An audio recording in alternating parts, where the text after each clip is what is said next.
الله الرحمن الرحيم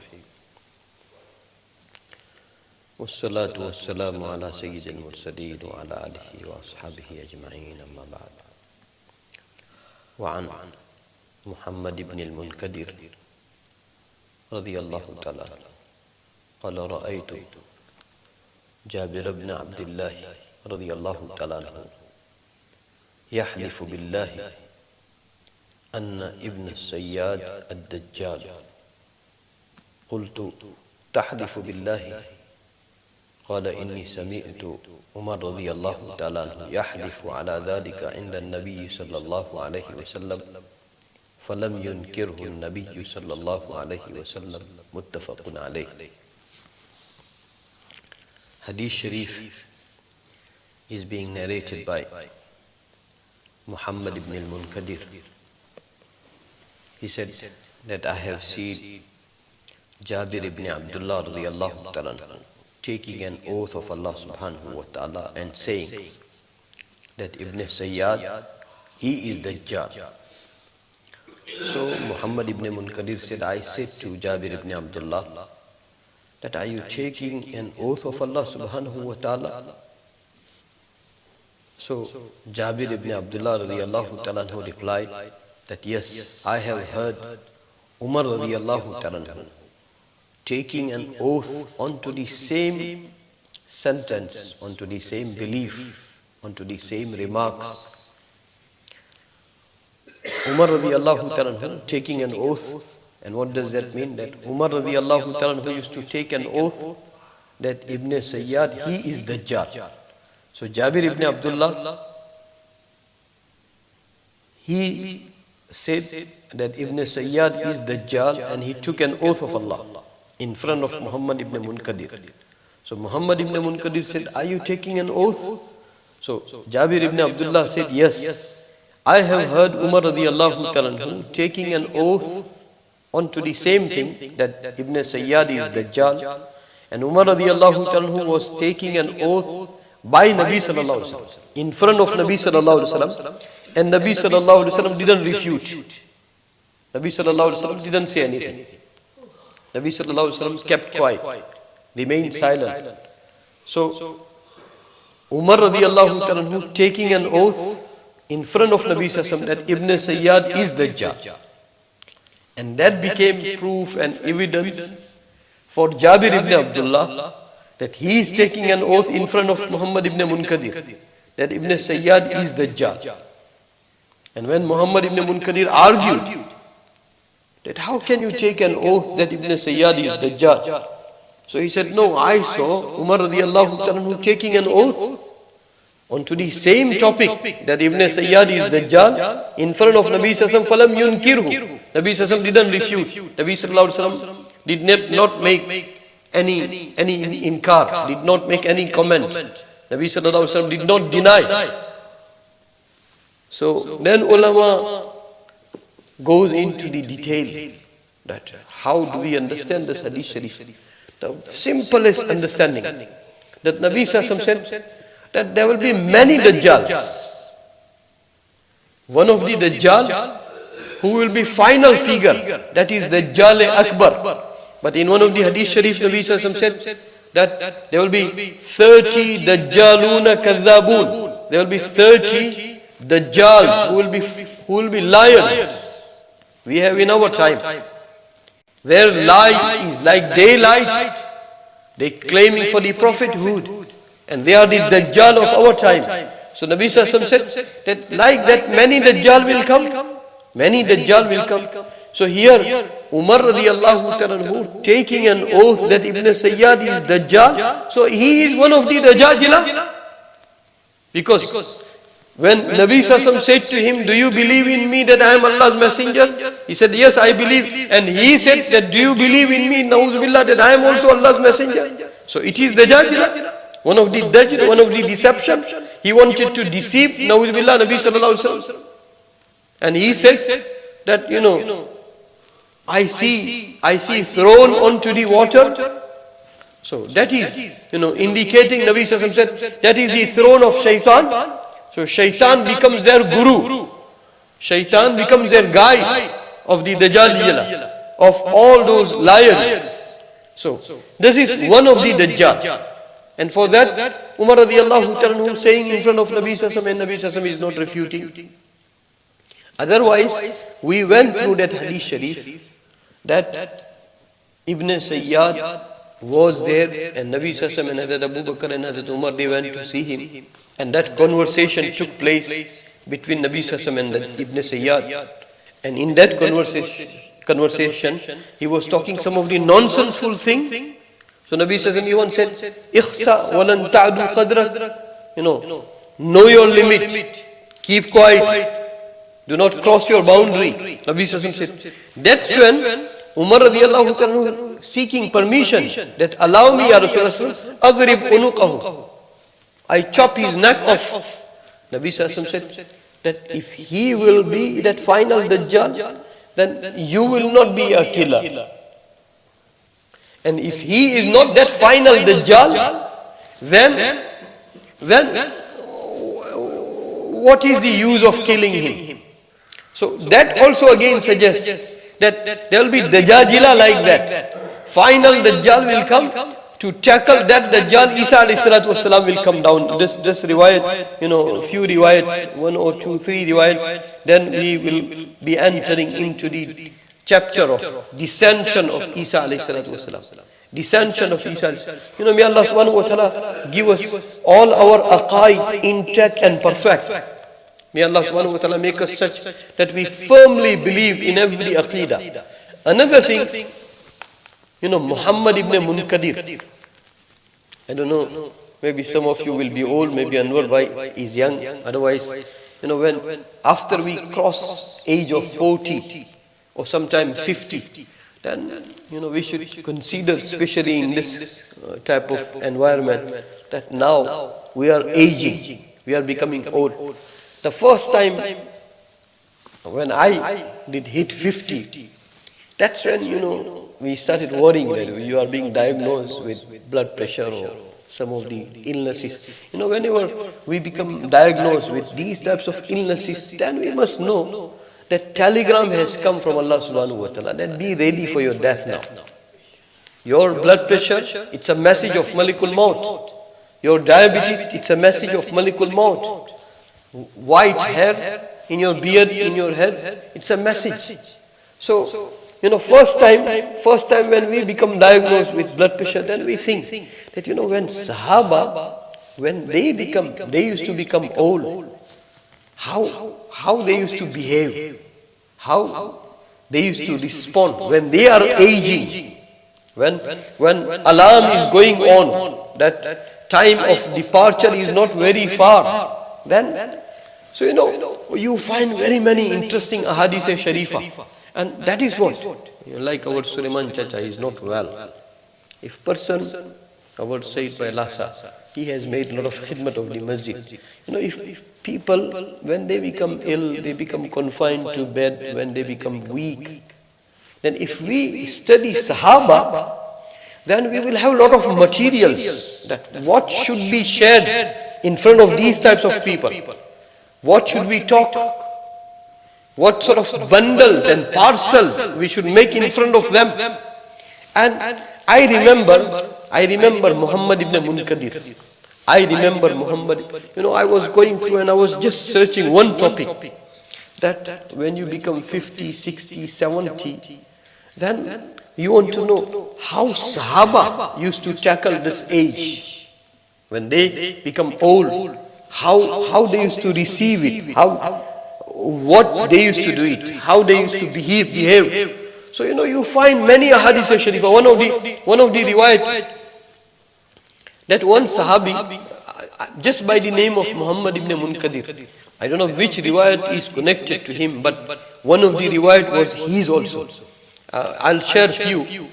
One of the Sahabi, he passed away, and he came into the dream of his friend Sahabi.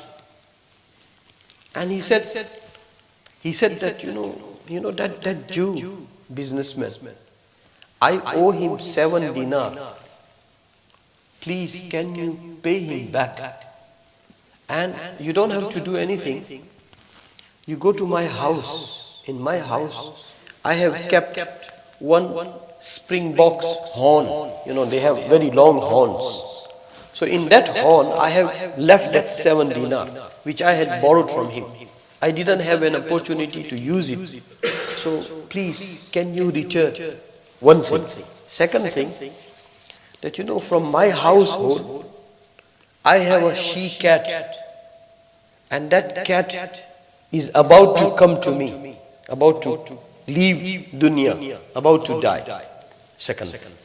And the third thing, that you know, my daughter is not well, so please go and see him.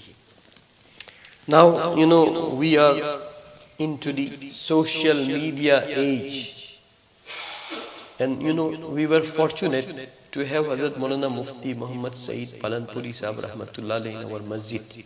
And when he was in our masjid, one of the introduction about himself was this, that now into the 21st century, human being is left behind and technology is running ahead. Technology is running ahead and human being is left behind. But Allah, you know, how can we make shukr of Allah subhanahu wa ta'ala? We saw some people that although into the 21st century, I don't know, 5th generation or 6th generation, what they are talking? 10th generation they're talking about. So we are into the age of 10th generation. You know, very interestingly, we saw Mufti Saeed Sahib, and without any exaggeration, we say that whole humanity, they are left behind the 10th generation. And person like him, he was well ahead, wallahi. He was well ahead. This is 10th generation. It will go even to the 100th generation. These types of people, they were well ahead. And that is the difference between Muslims and non-Muslims. Unfortunately, today's Muslims and non-Muslims are alike. They are more enslaved to these social medias than they were supposed to be enslaved of Quran and Sunnah. That's why we are behind. And technology is our imam. We are amazed. We are shocked.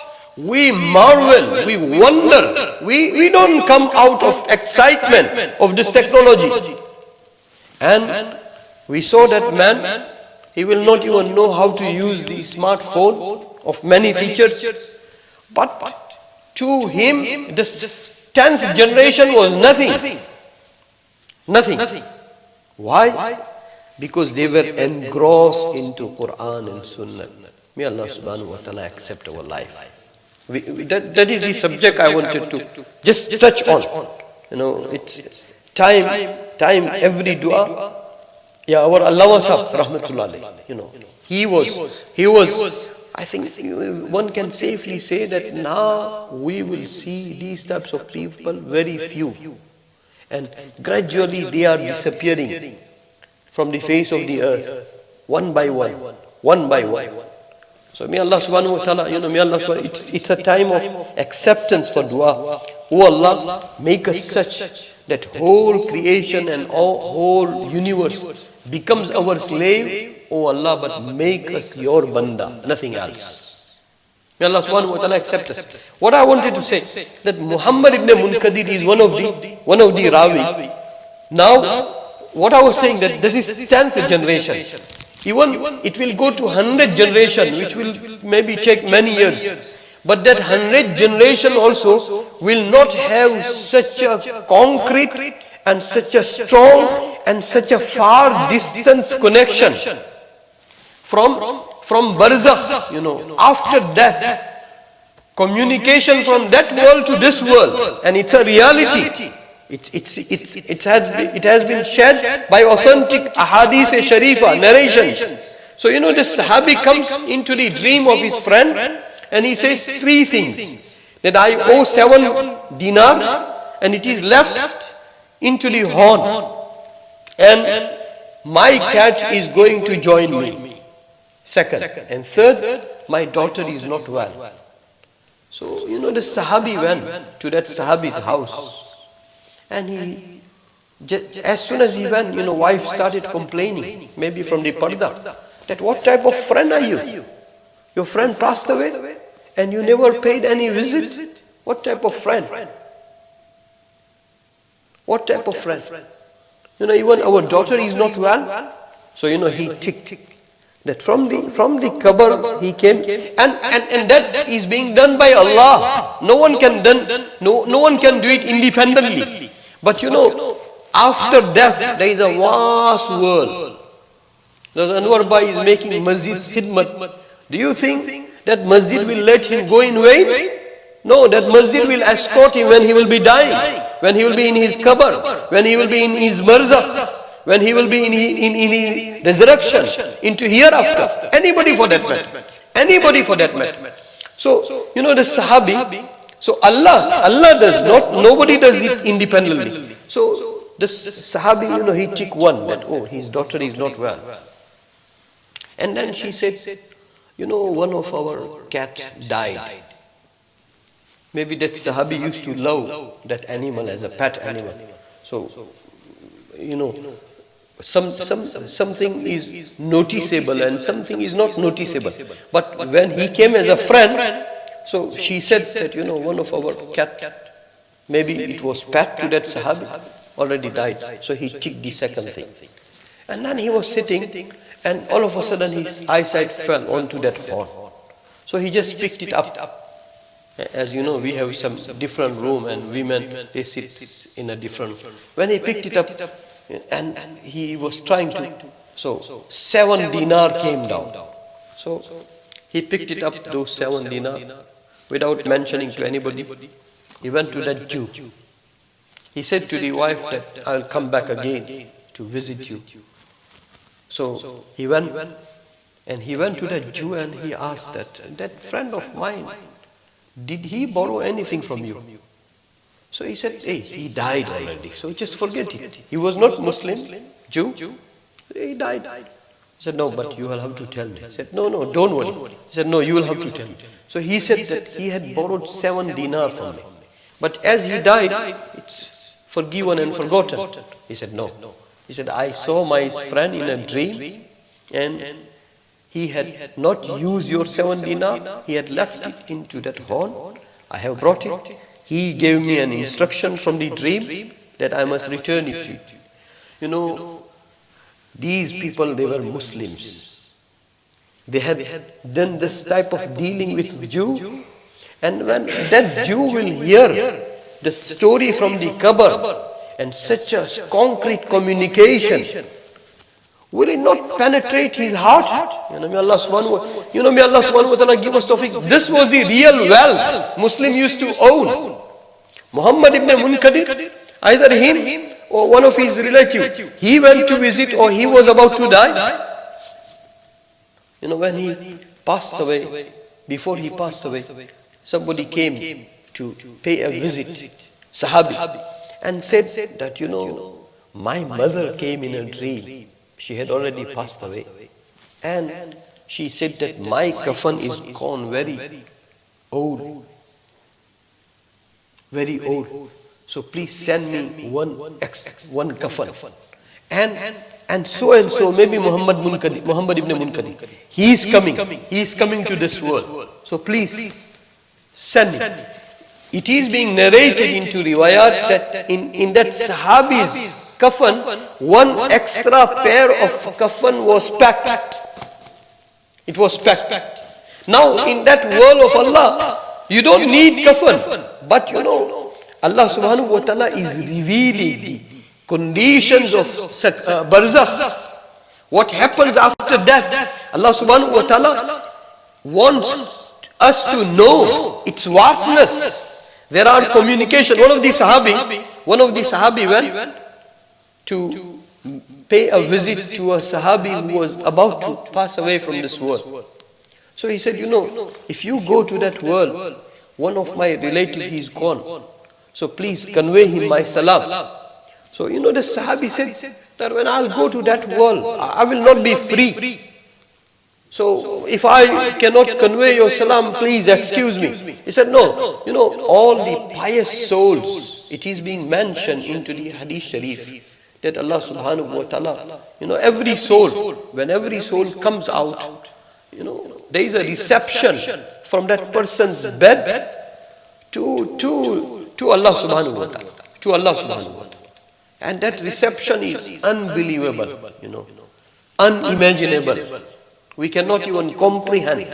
If that soul is, Ya ayyatuhan nafsul mutmainna, and may Allah subhanahu wa ta'ala protect us, if that soul is otherwise dirty, sinful, disobedient, kafira, mushrika, then reception of fear and threatening and bad reception, bad reception. May Allah subhanahu wa ta'ala protect us. So every soul goes first, pious soul especially goes and makes sajda to Allah subhanahu wa ta'ala, and they are being turned into some, according to some riwayat, into some green birds, and they go on one of the tree, and on that tree all those pious souls come together. So this Sahabi said that don't say that you will have no time, and if you cannot convey my salam, you want to be excused. If your soul will go there, and there you will find my relative. So please convey my salam. Like that, you read so many riwayat. You read, time is up. You read so many riwayat. So when we start aging, then whichever destination you are going to, you make some arrangement for the hotel and some type of good services and good food, etc. So why can't we not arrange good barzakh, happy barzakh, such a barzakh that you are looking forward to. You are looking forward to. Sahaba used to look forward to it. So may Allah subhanahu wa ta'ala makes easy for every ill person. Our Sulaiman Chacha is not well. May Allah subhanahu wa ta'ala give him afiyat and shifa. But for believer, death is not end of life. For believer, death, it's a beginning of life. Real beginning of life. May Allah subhanahu wa ta'ala give us iman like Sahaba, preparation like Sahaba, barzakh like Sahaba, and may Allah give us reunion with the jama'at of Sahaba into Jannat. Allahumma hum asli wa wasli wa ilayhim yahinnu qalbi wa tala ilayhim shawqi faqbid ilayhim ruhi bi rahmatika ya